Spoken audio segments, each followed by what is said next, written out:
UPSC 2024 আসা এই অঙ্কটা বলছে 32^5 + 2^27 এর যে মান হবে এই মানটা অপশনে দেওয়া উত্তরগুলোর মধ্যে কোন সংখ্যা দ্বারা বিভাজ্য হবে, মানে কোন সংখ্যা দ্বারা ভাগ করা যাবে। অঙ্কটা তুমি কতটা কম সময়ে করতে পারবে এটাই হচ্ছে ম্যাটার। 32 কে তুমি এইভাবেও লিখতে পারো 2^5, 2 কে তুমি 5 বার গুণ করলে কিন্তু 32 হয়, তাহলে এইটাকে তুমি 2^5 লিখলে পাওয়ার দিলে 5 প্লাস 2^27, এই 5 আর এই 5 কিন্তু গুণ হয়, প্লাস 2^27 হয়, 2^25 প্লাস 2^27।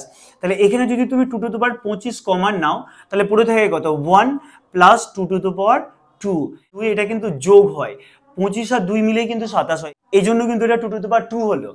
এবারে দেখো 2^25 ইন্টু 2 2 এ 4 আর 1 এ কত 5, এই সংখ্যাটা অপশনের মধ্যে কোন সংখ্যা দ্বারা বিভাজ্য।